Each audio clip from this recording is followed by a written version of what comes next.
All right, I'm going to finish up this lesson, which I previously recorded a lesson on introduction to two-dimensional momentum and impulse. And so this last lesson is part two, where I plan to just go over two other possible questions that you would get on an AP exam that I've seen in the past. And they're going to surely incorporate the ideas that I had already provided in part one. All right. In fact, the first example is similar to a problem that you've already seen. If you're showing something that appears to be new to somebody, you should always present it in a way that makes them see something familiar about what you're showing them in something they've seen before, and then show them that it's fairly similar, just a little bit different. So for the problem that's similar to the one I'm going to show you, I would remind you of the ball that's bouncing, falls down, and then compresses, flattens right there for a brief moment, and then it returns up to some height. And if it's a perfectly elastic collision, there's no loss in kinetic energy due to the collision. In theory, it would return back to the same height. In the real world, again, that never really happens. That's a good problem, referencing energy transformation for sure. Starts off all as gravitational potential energy in the Earth ball system. As it falls, the gravitational potential energy decreases only because it's being converted straight into kinetic energy for the ball. Further and further it falls, the more and more kinetic energy is created through this conversion. Then at contact with the ground, there's an impulse delivered to the ball. You could equally say that there's an impulse delivered to the Earth from the ball, or an impulse delivered to the ball from the Earth. Usually we're not too interested in the Earth, not usually. Usually we're interested in something that might be colliding with the Earth. So in this case, we would say that there's a force, when we say an impulse, right? A force that acts on the ball, a net force that acts on the ball for some time duration. And that product of net force and time duration is mathematically equivalent to a momentum change as a vector, change in momentum of the ball due to that impulse, due to this product of net force felt during the collision with the ground and the time duration, how long it's physically in contact. Of course, there'd be a force in the upward direction. Force, then we would call that the net force on the ball, right? From ground, I suppose. There's a net force. Oh, my pen is not right. There we go. There's a net force on the ball from the ground. The momentum would change due to this net force, which, by the way, when we say net force, usually it indicates there could be, something more than one force. In this case, that surely would be the case. This was a free body diagram over here for the ball in this squished position against the ground. We can't ever forget about weight, right? mg, and then the force from the Earth will be many times greater than that from the ground. In the calculation that we had done in a recent problem, I think it was 250 newtons. I think the problem I gave you, the ball only had a mass of, I don't remember, maybe whatever it was enough where I think the weight was 25 newtons. M times G for the ball was 25 newtons. And it was something like 250. The net force that we calculated during the collision with the ground was something like 250 newtons. That tells us that the force felt from the ground was over 10 times more than it weighed, which again has implications for why things break, right? Objects break when you drop them from high enough of a height. The force they feel in the collision, even if they're bouncing, is, and everything bounces. I mean, even a piece of concrete would bounce a little bit, even for a brief moment when it hits the ground. The force is enough to crack off in a concrete brick. For that reason, the force is many, many times greater than the weight of the brick, which is why people can break legs if they, jumping from too high of a height. your legs, the bones in your legs are really meant to withstand forces generally around what you weigh. Surely some more. That's why you can jump down from a couple feet, not break a leg, because your bones are strong enough to to withstand surely at least maybe a couple times what you weigh, maybe 2 or 3 times what you weigh without any fracture. But once you're up at 6, 7, 8, 9, 10 times a force that's 10 times what you weigh on your bones, they're going to crack, they're going to break. So I'm just pointing that out, that when we say the net force, as I had in the picture on the left, free body diagram wise, that's what we're referring to on the right. The net of those, of course, would be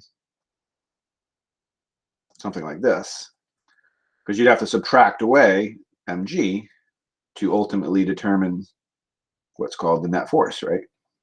The net force is the vector sum, the addition of the force from the ground, not really adding, in this case you're subtracting the mg because it's in the downward direction, and whatever's left, this amount, would be considered the net force. And that's, I'm just pointing out what is being shown here, right?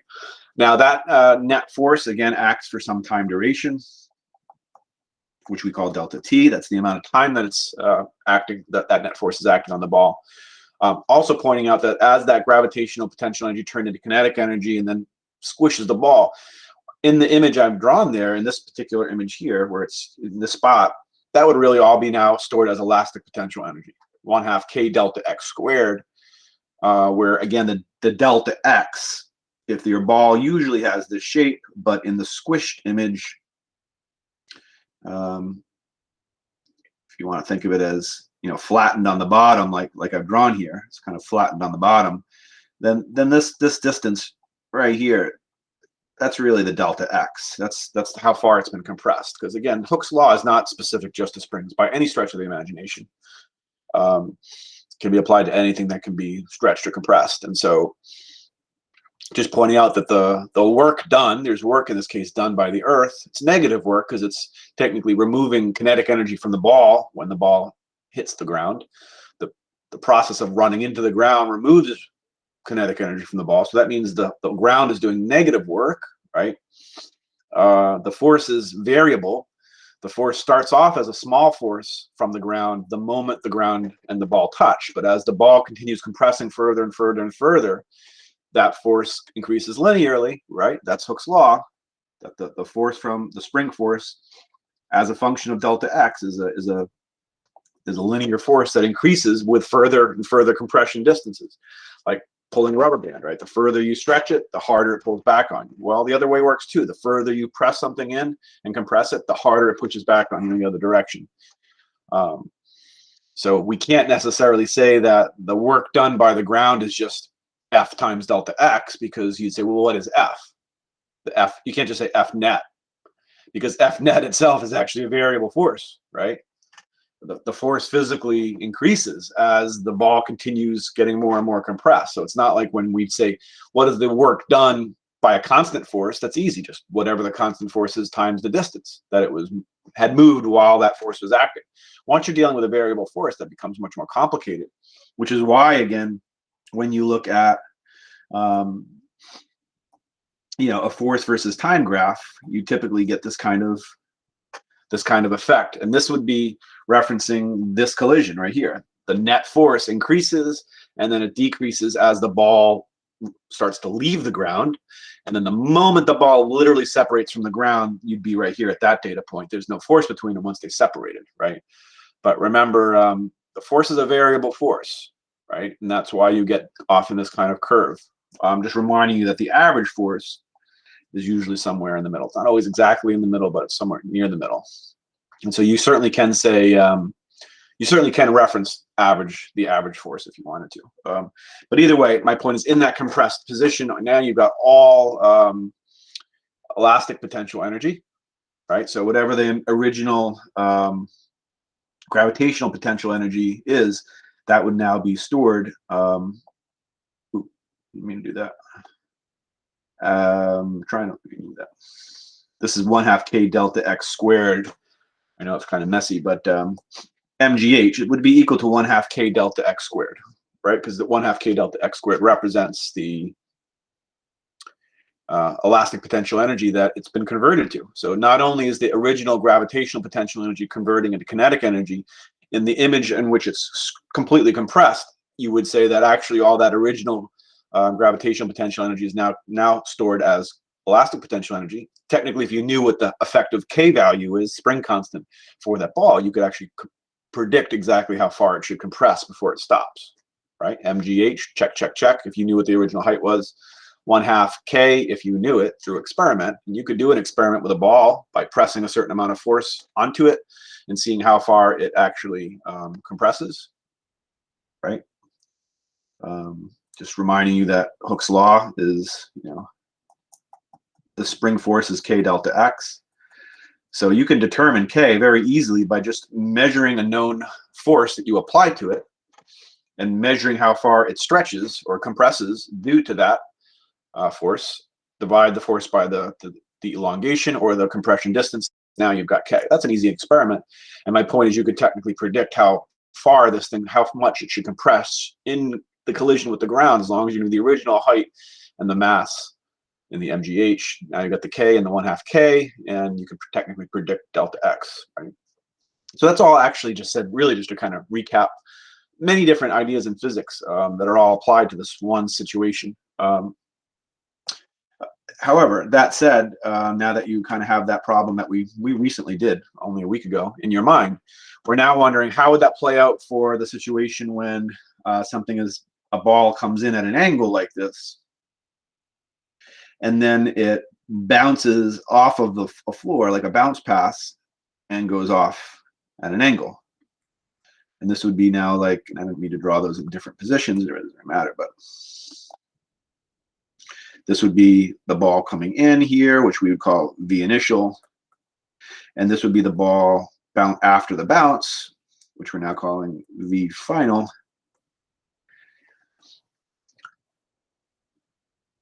Right, so maybe I'll color it in a little darker, I guess. This would be like our V initial vector. This would be like our V final. And maybe to avoid further confusion, draw a dotted line just to show like that's the path of the ball. So it's like a bounce pass. We're dropping a ball. I mean, technically you can't drop it at an angle, but I guess you've thrown it in at some angle, like a basketball bounce pass. But it's the same question. It still involves a lot of the same concepts. There's still an impulse with the floor, but now we're talking two-dimensional motion, right? Now we have an X and a Y axis that we're tracking this thing's motion as it passes through that point, this point here.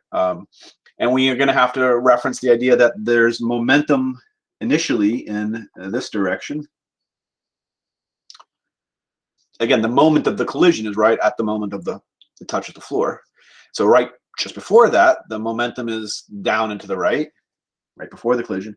And then right afterwards, we now have some momentum that's up and to the right, down and to the right, and then up and to the right. And why is that? Because, well, we have an initial velocity, again, that's down and to the right, and we have a final velocity that's up and to the right.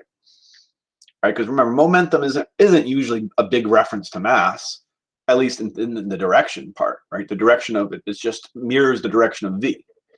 M is just a scalar, just a number. Yes, the magnitude of momentum is m times v, but again, when we're looking at this two-dimensional aspect of momentum and interested in direction, we're really just looking at v, because when we look at v's directionally, we're looking at p's directionally. When we look at delta v's directionally, we're looking at delta p's directionally. They mirror each other. In the same way that, net force mirrors the acceleration vector. Those will always, they're proportional to each other. So whatever the direction of the acceleration is at a given point, the net force will mirror that direction. It won't be equal to the acceleration in magnitude. You have to multiply the acceleration times a scalar, the mass. That in magnitude will be equal to the net force amount. But directionally, net force and A are vectors that are always in the same direction. So just pointing that out. So what would we do here? Well, first I just want to point out, if you wanted to figure out, if in most problems they give you V, they just say, and they also say it's a perfectly elastic collision. And if it's a perfectly elastic collision, which is usually what they say in this problem, then the magnitude of the initial velocity is equal to the magnitude of the final. So that just means the incoming speed, whatever speed it has right before contact with the floor, it's going to hit and bounce And on the way out, exiting, leaving the floor, it'll have the exact same speed numerically as the incoming speed, numerically. Not direction, not talking velocity, just speed. When I put magnitude symbols around v, we're talking speed. Because it's a perfectly elastic collision, and if that's true, it has to be the case again, because kinetic energy is conserved, meaning the total kinetic energy of the ball right before it made contact with the floor has to be equal to the kinetic energy it has right after contact with the floor. Speed has to be the same in both cases, right? Because the mass is the same. The mass is the same. Speed has to be the same. Kinetic energy is 1/2 mv squared, right? Where v really is referencing speed in 1/2 mv squared. So if we were looking at trying to model this, which we are right now, we would want to look at momentum as a vector and reference the idea that it has components. So let's begin doing that. Because let's just maybe let me put out a question just to kind of frame everything. It's not necessarily the specific answer to the question I'm asking, because the process of even trying to answer the question means you still have to learn a lot. You have to think about a lot of things. That's more important. But why not? Let's frame it with a particular question. The question could be, what is the direction of the net force on the ball during the time it's in contact with the floor? What is the direction of the net force on the ball during the collision? What is the direction of the net force on the ball during the collision? Is it rightward? Is it leftward? Is it upwards? Is it downwards? Is it up and to the right? Is it up and to the left? Is it down and to the left? Is it down to the right? Who knows? I mean, not who knows, but right. It could be in any of these directions, and sometimes that's what their questions are. It's like choice A in the multiple choice is a vector to the right. Choice B is a vector down and to the left. Choice C is one up, and you have to just choose the correct arrow. Right? That's part of sometimes their multiple choice questions. In light of this question again, what is the direction of the net force on the ball during the collision? At first glance, it's not easy, right? Some people would say, I don't know. I mean, it's got this rightward motion to it, but then it starts with initially down component motion and upward. That can be hard to think about. So we have to follow our rules. We have to think about the physics of this collision, which is a momentum and impulse scenario, right? So we would say that the net impulse, this is during the collision, right? When we use the conservation of momentum, that's a before and an after the collision, ignoring during the collision. As soon as you reference impulse and momentum, that's in reference to in the middle time, the during, right? So conservation of momentum takes care of the physics right before the collision. It takes care of the physics right after the collision. It tells you nothing about the detail of what's happening during the collision. The impulse momentum theorem does. That's specific to the contact point, the time of contact. So the net impulse delivered to the ball would be equal to the change in momentum of the ball. The net impulse on the ball, or delivered the ball, whatever words you want to use there, is equal to the change in momentum of the ball.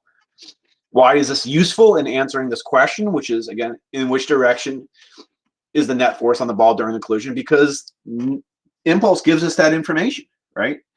Information about direction comes from this.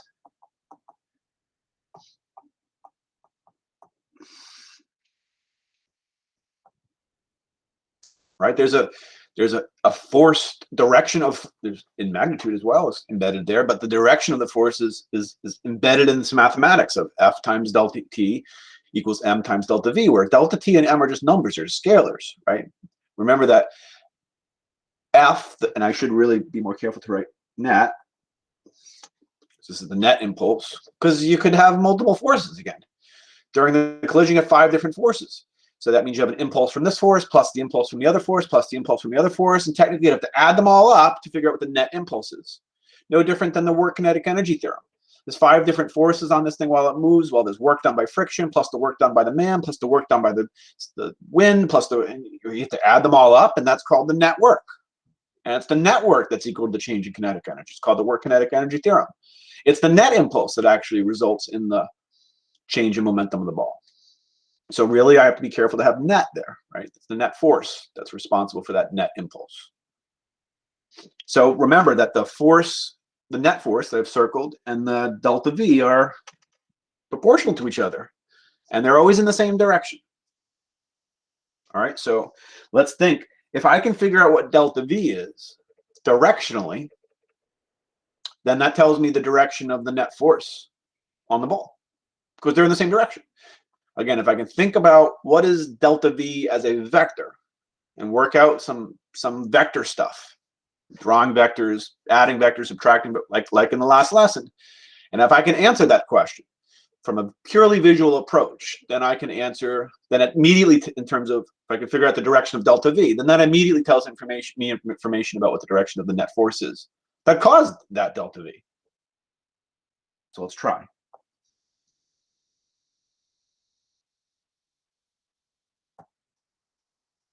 In fact, let's go back over to here. In fact, before I do that, so this is now V initial. This is V final. Right? Those are supposed to be drawn at the same angle. They usually would give you the angle. They would usually show it like this, and they'd say a ball comes in at an angle of 30 degrees. If that's the case, then this is 30 degrees. And it hits the ground and bounces off also at an angle of 30 degrees. So symmetry on both sides of the collision point. So let's imagine that that's the case, and now let's go back to here. So now let's clear this. I'll just draw these and put these in. So V initial is like this. We'll try to make it so I can tell. There we go. I'm going from corner to corner for this big square that I see there. So that would be my V initial vector. And I'm actually doing it's 45 degrees because it's half of the square, but it doesn't matter. It doesn't matter what the angle is. I'm going to choose that one. And now we're going to just conceptually try to draw, or visually draw that one in. So this is now V final. Yeah. And so if I wanted to figure out what delta V is, right? Delta V is going to be V final minus V initial. Because delta anything is final minus initial, right? M sitting outside, but nobody cares about that right now. All we're interested in is, let's focus in on the directional aspect of this mathematics, because the question I pose is actually a directional question. So let's just focus in on the directional part. Yeah, there's an M there. Yeah, there's a delta T there. Nobody cares about it. If they ask me a question about determine the magnitude of the net force, if, determine the magnitude of the net force during the collision if delta T was 0.05, then okay, now you're forcing me to look at the scalars. I can probably plug some things in and work it all out and solve for F net, if they're asking for it in terms of the magnitude. But in this case, it's just, in which direction is the net force? All right, so let's think V final minus V initial. That's, we're doing now vector subtraction, not vector addition. It's vector subtraction, but you start with vector addition. Which one is V final? This is V final. Which one is V initial? This is V initial. If someone said, which one is the first one in the picture? I'd say this is the first one in the picture, but that's not what we want. When you do math, if it says 2 plus 5 and they say, what is the first number? You'd say 2. You're doing 2 plus 5, 2.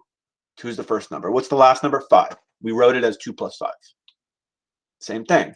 If we have two vectors that we're either adding or subtracting, and it's a reference to the first one, which is V final, find the first one. This is the first one. In my image, sequentially in time, it's actually the last one because it's as it leaves, but that's not what we're going to do. We're going to stick with the math sequence, which says V final. Find V final first. There it is. Subtract away V initial using vector subtraction. First, do vector addition, and then just flip it, as I said in the last lesson. So if this is V final, again, this is called the tail, the bottom end, tail of the vector. This is called the head of the vector.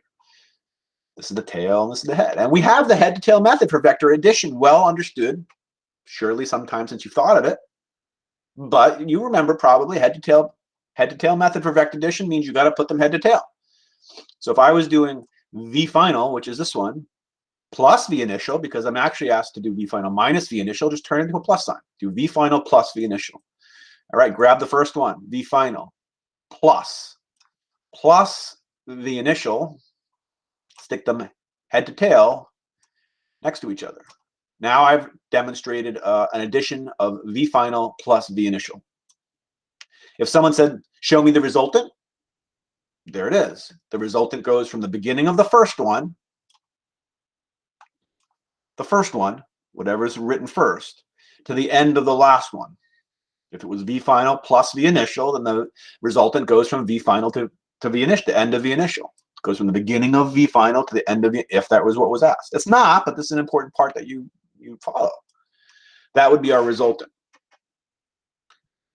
Now, if that was our answer, you say, how is that possible? How is it possible that a ball could bounce like this and feel a force during the collision that's straight to the right? Right? If the force was, if that was the correct answer, which it's not, if it was the force straight to the right, then that force would just add to the horizontal speed that it came in with. Because remember, this thing has components, right? This one right here is V initial in the Y. This one right here is V in the X. It has, this is a two-dimensional motion application, right? It's coming in along that angled line, but it has two components. And if in contact with the floor, it experiences also a horizontal force, then the vertical direction would have to still be the same, right? A horizontal force only affects horizontal motion. If that were the case, this ball, if there was only a horizontal force, after colliding with the floor, this ball would still be moving down, which already doesn't make sense, because how can something still be moving? It would have to go through it, right? It would still have the same VIY, and VFY would be the same, down, because there was no vertical forces. And the horizontal force would have done some work, presumably, as it moved sideways. And the V final in the X, this one, would be faster than V initial in the X. But the most ridiculous idea is that it's not even going up, it's still going down, which we know that it can't be right. It's not right. And of course it's not, because this was said V final minus V initial, and I've just demonstrated V final plus V initial. This is V final plus V initial. How do we get, remember, this is again V final. Can't move it over there, I guess. But this right here is V final, and this one here is V initial. So if this one is V initial, this is V final plus V initial. I need to swing V initial in the opposite direction. I have to rotate it by 180 degrees. So I have to take this and rotate it not by 90 degrees, by 180 degrees. Means in the totally other direction. Now I have V final. It's been there all along. I haven't done anything to that. All I've done is taken what previously was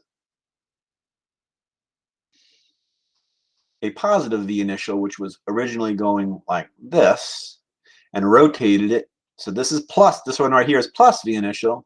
This one is negative V initial, because the negative of a positive is just the opposite, right? -2 is the opposite of 2. On a number line, it would be on the other side of the number line, and the same distance from 0, right? So when we're doing positive of a vector and a negative of a vector, they're inverses of each other. So now I can take this one away and say, all right, this is V final minus V initial. Where's my resultant? There's my resultant. What is the resultant? It's delta V, right? I can say that delta V is the same as doing V final minus V initial. This is like saying, you know, in just a pure mathematical application, you know, vector C is equal to A plus B, right?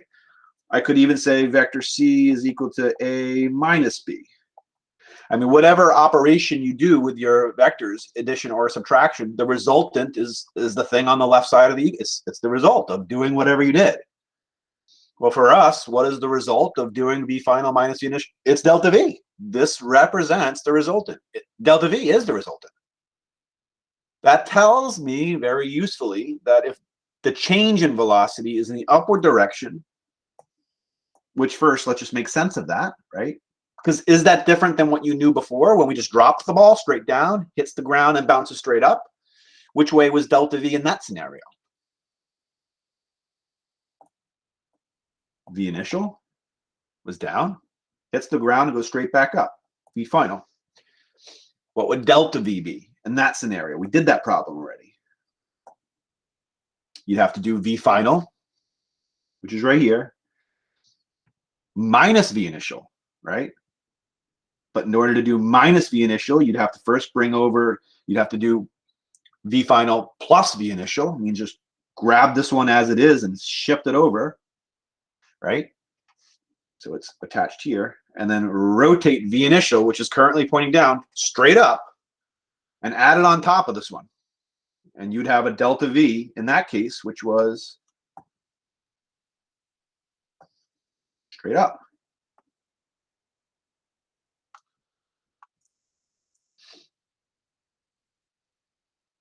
Again, if this is V initial for the ball that's dropped straight down, and this one is V final, goes straight up. So here's V initial, here's V final, and I say, what is delta V for that? This is a ball that comes down, hits the ground, goes straight back up.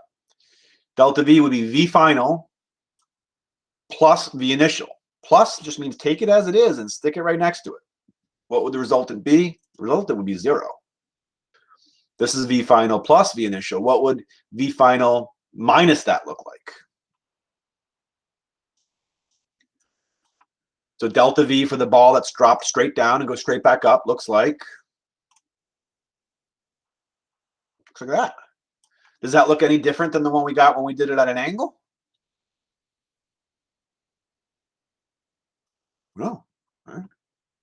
Why not? We'll talk about that in a second, but again, let's look at that. Here is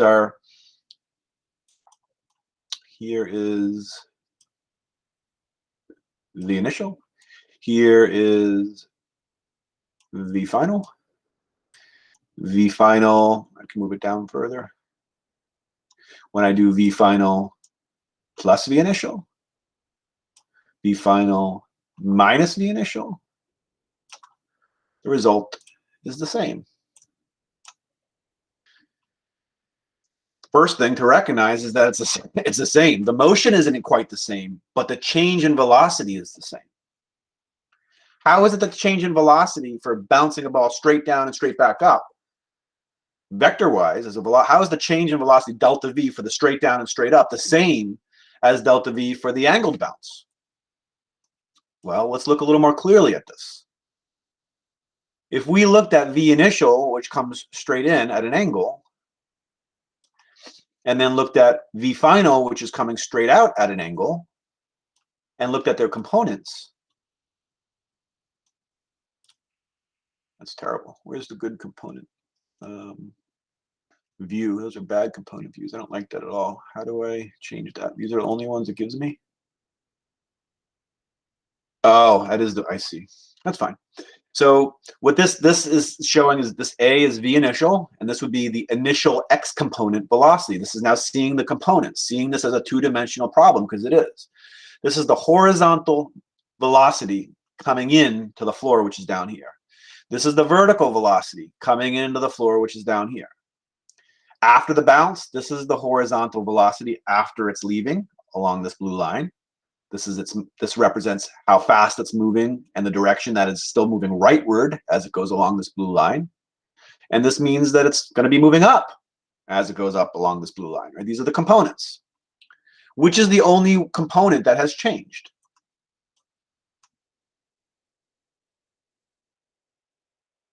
Is this one different than this one? No.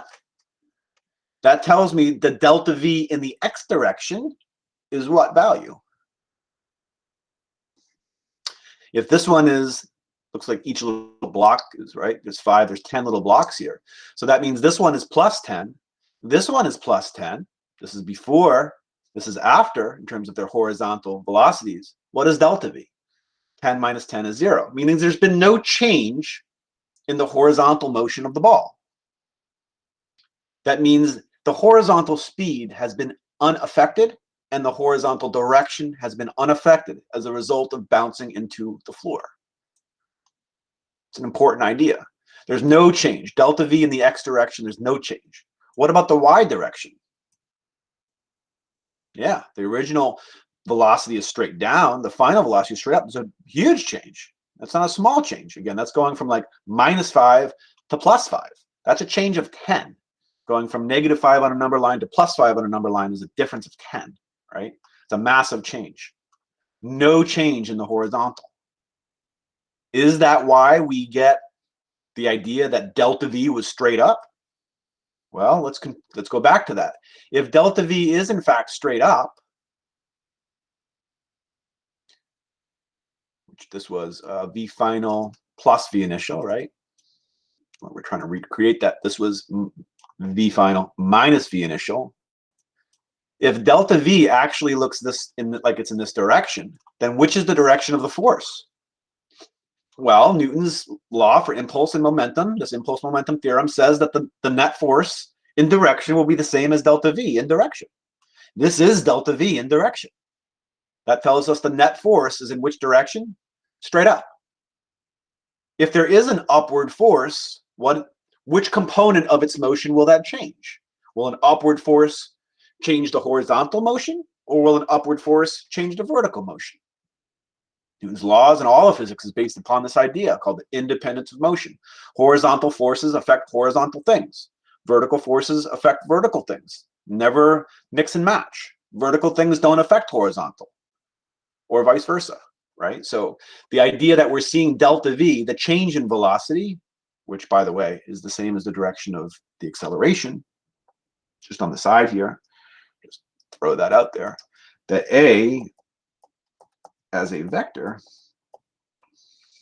acceleration is a vector that's in the same direction as delta V. So if delta V is up, which direction is the acceleration? Up. And therefore, Newton's second law, F net equals ma. If we now know that the acceleration is up, if delta V is up, which I've definitely proven here, and that means A is up, accelerating in the upward direction while colliding with the floor, because it's losing negative direction motion and then it's returning as upward direction motion. So that's indicating that the acceleration is up. It's receiving a force in which direction, therefore? Delta V is up. A is therefore up.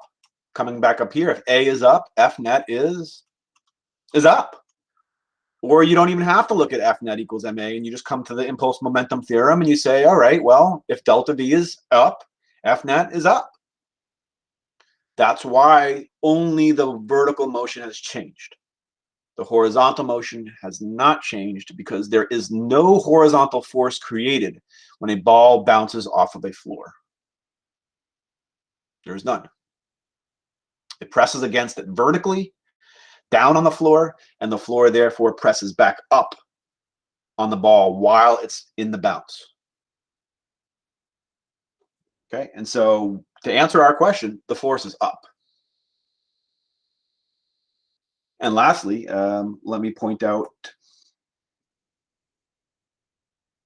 that why does all of those different methods give you the same result? And I was just referencing F equals ma and A equals delta V over delta T, because again, if I just divided this side by delta T and this side by delta T,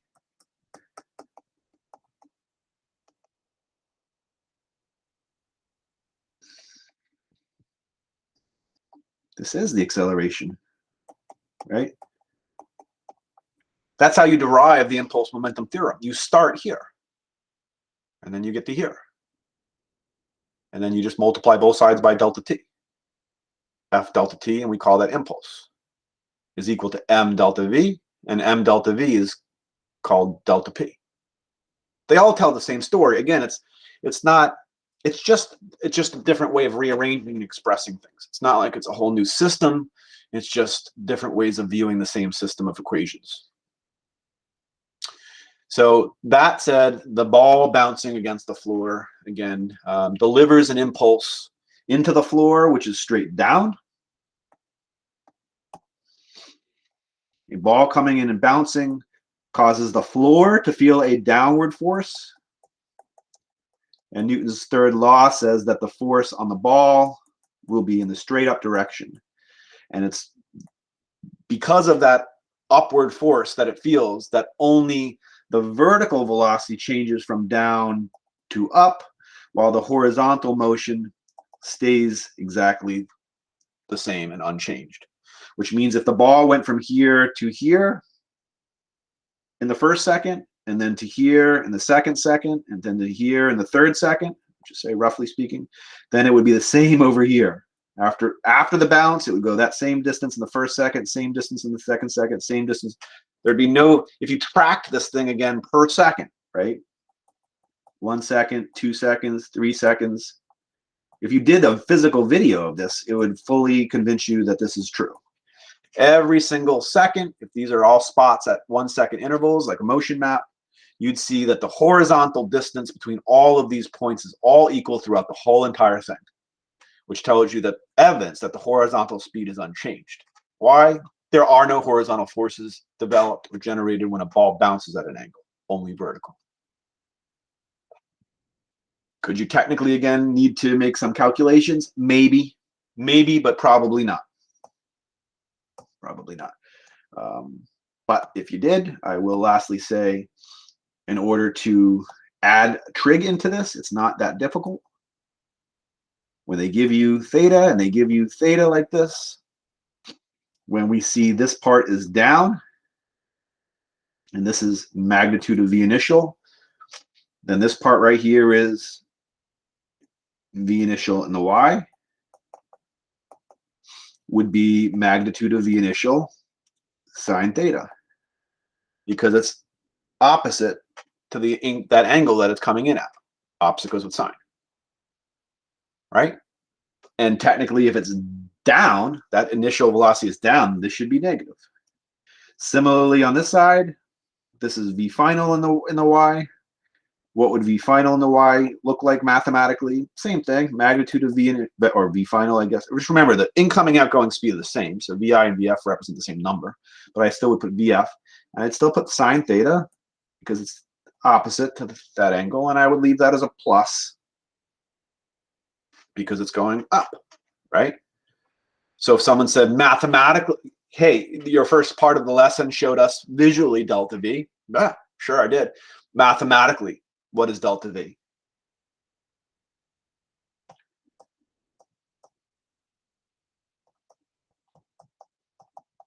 V final we have right here. V final sine theta minus V initial. That is delta V. Instead of it just saying V final minus V initial, we had to add signs in there. Not like signposts or signs, but like sign, S-I-N. Sign functions. Because we're representing two-dimensional motion in components now, and we always need some trig, sine or cosines, to isolate one of the components. Right? And mathematically, everything else would follow from this. If we were writing I, if we were writing I equals, delta P, like we did before, it would all be the same. We'd still have that in this case, let me just point out, and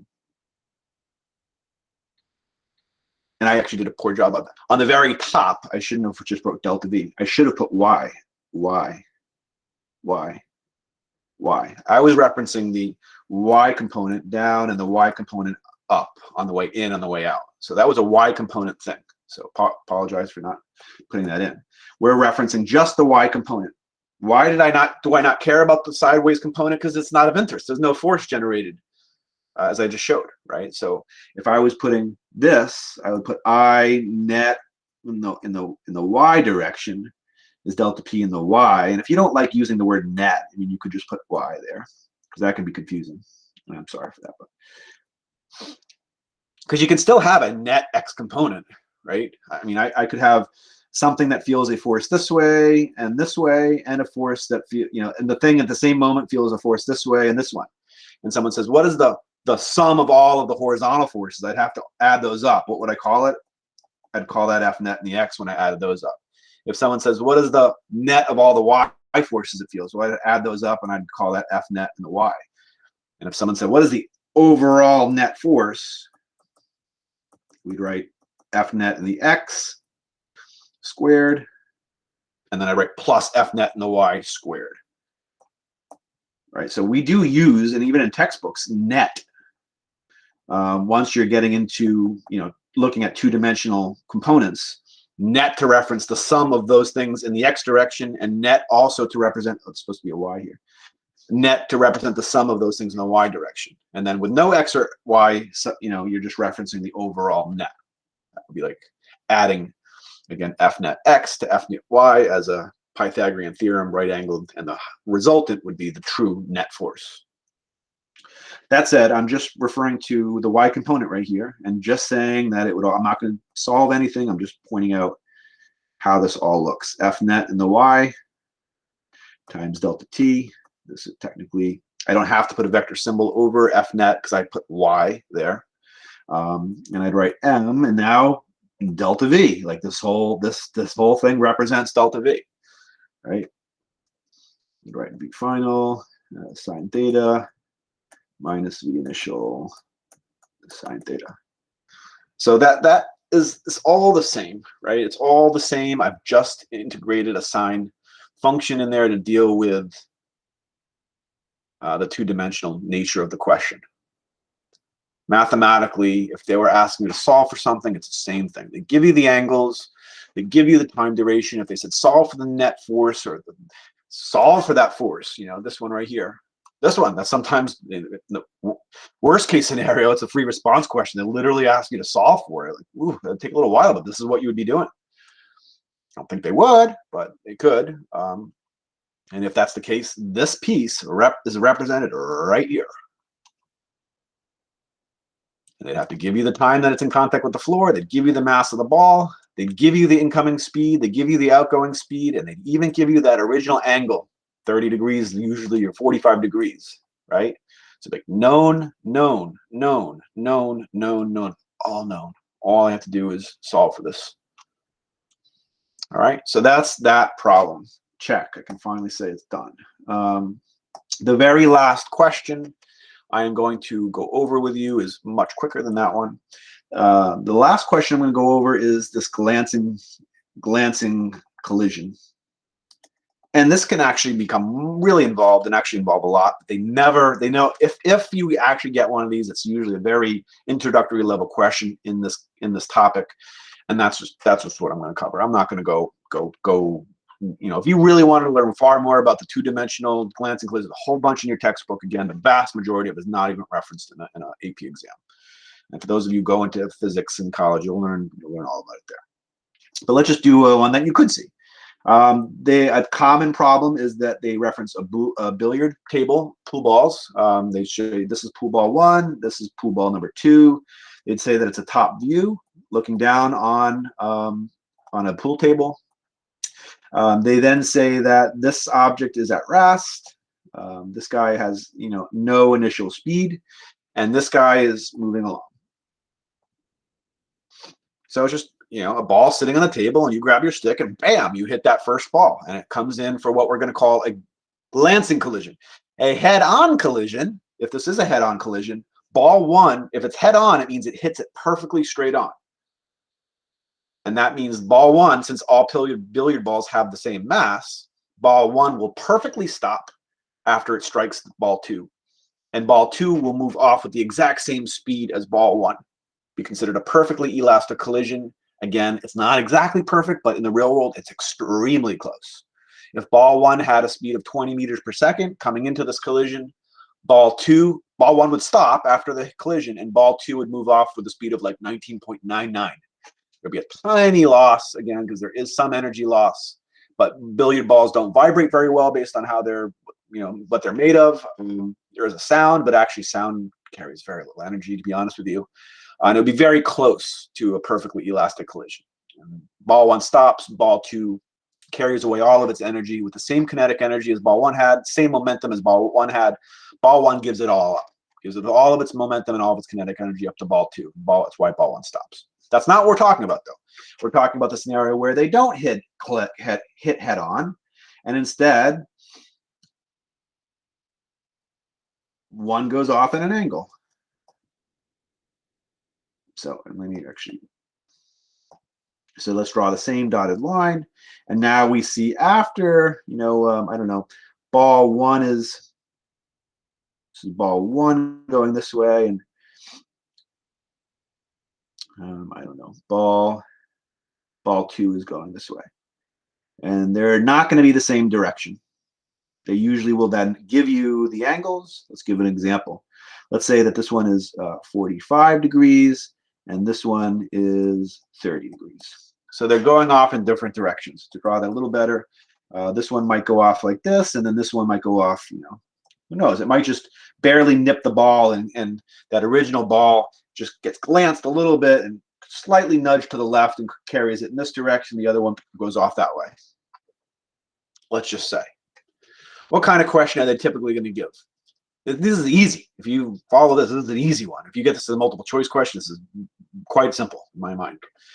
Usually they're going to give you information about the original speeds. They're going to tell you the original ball here, again, is sitting still. It's our famous stationary target. This guy here on the bottom is moving along, and they'll give you the speed. Let's just do a numerical one just for the sake of it. Let's just say his original speed is 5 meters per second. And they've given us, they say after the collision, let's say ball, in fact, let's say this one over here is ball one. Ball one goes off at an angle of, as shown, 45 degrees. Technically, that's measured from the 0 degrees. That would actually be 135 degrees. But I'm just going to reference the reference angle, which would be 45 degrees. And then ball two, the one that was sitting there, the stationary ball, gets knocked up and to the right. So they give you the angles, 45 and 30. They give you the original speed of the ball that you originally hit with the stick, the cue stick. And now their question usually is going, well, they're going to have to give you one more speed. They'll say, ball two, V final for magnitude of V final. The actual raw speed of ball two is, I don't know, I'm just going to make this up. Let's just say it's 3 meters per second. Their question, of course, is going to be, what is the speed of this one over here? And I might have just said ball two. I'm confused that. In my case, they're giving us ball one is the one you're hitting. Ball one comes in, hits here, and goes off to the left. And they tell you, but after the collision, ball one is moving at a speed of 3 meters per second. And they would probably not say at an angle of 135 degrees measured from here. They would probably say, they just say, look at the picture, and they would show a 45 degrees. And ball two goes off at angle shown in the picture, which is 30 degrees. With just this information, determine how fast ball two is moving after the collision. Why is this simple? This is simple, and this is not a momentum or impulse question at all. This is all about a conservation of momentum. This is a conservation of momentum problem. It's the last problem I get to finally do for this whole unit. Though there is, again, we're looking at two-dimensional motion now. Though there is vertical momentum before the collision, because it's moving straight up the screen, how much horizontal momentum is there before the collision? Assuming that this thing has been shot straight up this axis. There's no horizontal momentum. There's vertical momentum, but a ball hit straight ahead has no leftward or rightward motion. It's all straight ahead, right? So that means, that tells us that the sum of the momentum in the x direction before the collision has to be equal to the sum of the momentum in the x direction after the collision. That's a statement that's saying momentum has to be conserved, but in two dimensions, the x-axis momentum has to be the same before and after, and the y-axis momentum before has to be equal to the y-axis momentum after.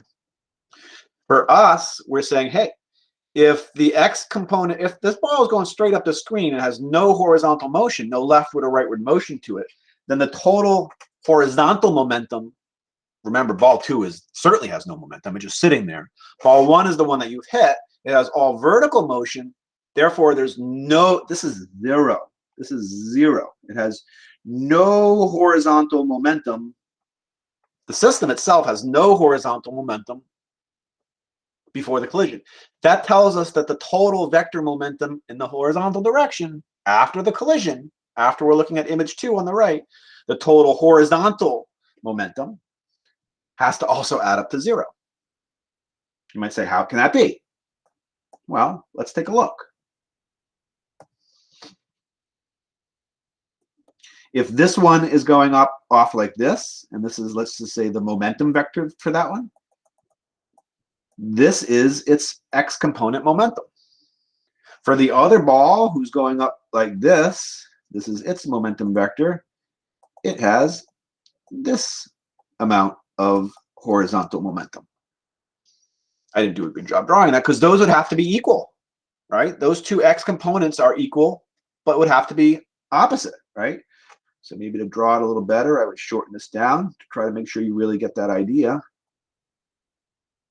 The x component momentum of the ball on the that's heading up and to the right is this amount right here, would have to be equal to the x component momentum of the other guy right here. They just have to be in opposite directions. If one of those is 5, the other one's -5. They add up to 0. Good, because conservation of momentum says that has to be the case, because your ball had no horizontal motion prior to the collision, and therefore there was no momentum horizontally before the collision, which means we surely will have some sideways motion after the collision, but the total vector sum has to yield 0 total horizontal momentum, because the total horizontal momentum before was 0, right? This is no different than the explosion case, where something is sitting there and all of a sudden one goes to the right and one goes to the left, and the total vector momentum after that has to be 0, because before they pushed off of each other, it was 0. Does that mean that nobody's moving afterwards? No, they're going to be moving. It just means that one's going to move to the right with a certain amount of momentum, and the other one's going to move to the left with the same amount of momentum. In the problems where there were kids on skateboards, they're not going to have the same speeds because they had different weights, right? Because momentum is a product of mass and speed, right? However, billiard balls all have the same mass. You may not have known that, but they're all made to have exactly the same mass. So how would we solve this problem? Once you understand this idea, this is super easy to solve. What that tells us is that if I know this guy's, which was like this is his momentum. This is the magnitude of his momentum, mv. Then this piece would be mv. If I knew this angle here was, I guess I had said it was 30 degrees, then this would have to be cosine of 30 degrees, because it's adjacent alongside theta. That's what adjacent means, to be alongside of. Opposite means you're not alongside, you're opposite, you're on the other side. Or this is an opposite, right? Which tells us, if we're looking at the other image for the other ball, the ball that's heading up and to the left, if his momentum looks like, in fact, let's just running out of space here.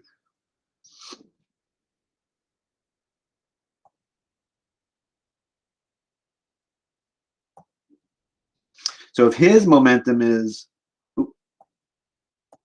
if his momentum looks like, terrible. If his momentum looks like this, in fact, it looks like I'd have to draw it even a little longer. Then this piece has to be, these have to be equal. Right? Their momentums have to be equal in magnitude, opposite direction, right? So that means if this guy, and I mean, this might be called ball 2, so I'll put M2 here, because that was ball 2. The guy that's going up and to the right is ball 2. Then this one would be ball 1, M1 V final. This is M2 V final. That's the magnitudes. That's just the in magnitude. It's referencing their actual magnitudes of their momentums. Product of M and V, M times speed, right? That tells us that this piece here would have to be M1 V final cos theta. Cos, well, what angle? Whatever angle they've given. In this case, I gave an angle of 45 degrees, so I'd have to put 45 there. But what sign should this be? Plus or minus? Should be minus, because this is a leftward component. And conceptually, it totally makes sense. Those two have to be equal. Why? Because the momentum as a system, even after the collision and they're moving off in different directions, still has to have zero horizontal momentum. Because beforehand, there's zero horizontal momentum. And I'll also point out that the initial momentum of the original ball going up, this is ball one before the collision, there's some M and V, right, for him, and it's all Y. What will the total vertical momentum of each of these be? This guy has some right here, some vertical momentum.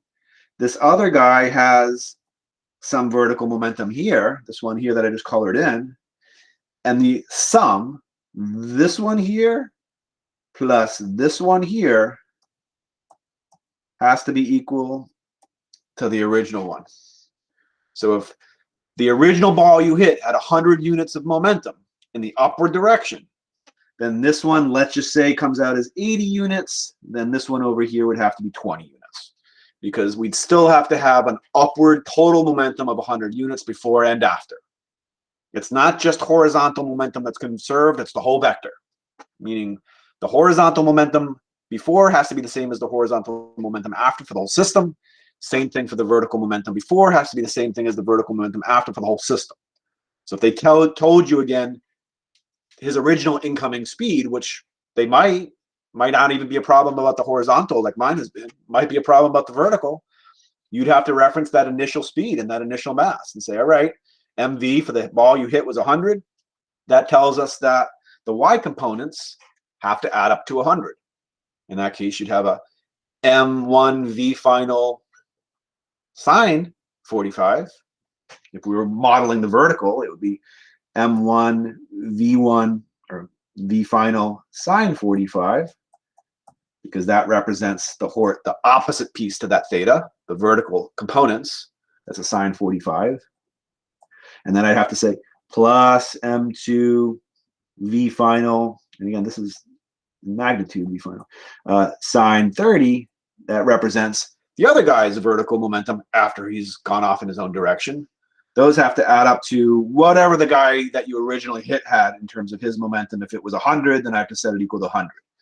And technically, with certain things that are given, I can solve for one of the unknowns. Usually one speed after the collision is given. Maybe they give you this one. If that's true, then you could certainly solve for this one, right? And the M's usually will be given. So to finish off my problem, which is, so at least I covered both situations, which could be a vertical, could be a horizontal. If we said horizontally, like in the pivot lab, skateboard of Connor moving to the right, his momentum has to be equal to the skateboard's momentum of the girls in magnitude. It's the same thing, right? So I can now set those equal. You can just say this one right here, which is representing the momentum of this ball right here heading this way. MV final cos 45 has to be equal to this one here. MV final cos 30. And if that's true, again, in this case, the M's would cancel, because if it's a billiard ball problem, billiard balls all have the same mass. It might not be, but if they said, oh, all they say is M1 equals M2, oh, I'm stuck here. No, you're not. If they have the same mass, you can divide both sides by M. And now if they've given you, that means these M's cancel. And now if they've given you one of the speeds, which they have to, in my case, I don't remember what I had said. I think ball one speed was given. I don't know. Maybe it was this right here. Maybe it was moving with a speed of 3. I think that's what I said originally. Then I'd say, okay, 3 cos 45 equals unknown speed for him, cos 30. And now I would just divide cos 30 over from both sides.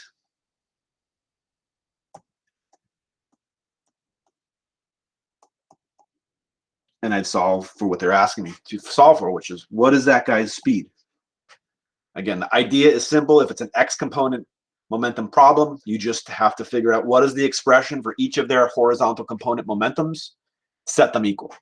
Why do you get to get rid of the minus? The minus is only there if you decide to say that, the first guy's horizontal momentum plus the second guy's horizontal momentum equals 0. And you're like, oh, well, because technically one of them is negative, and so if it's like 5, the other one's -5. Yeah, if you want to write it as this plus this equals 0, then yeah, one of them would have to be negative, like 5 minus 5 equals, yeah, you'd have to have one as minus. They don't force you to write that. You can just skip that and just jump to what's obvious, that they have to be equal in amount. And then just jump straight to this. This equals this. In magnitude, they have to be the same amount. Who cares about the sign? Right? And that's the way to do it. I am finally done with this unit. It's a biggie. Energy and momentum. I'm sticking a fork in it, calling it done. All right, guys. Hope that was helpful. Next week, we're starting rotation. All right. See you later. Hopefully that was helpful. Bye-bye.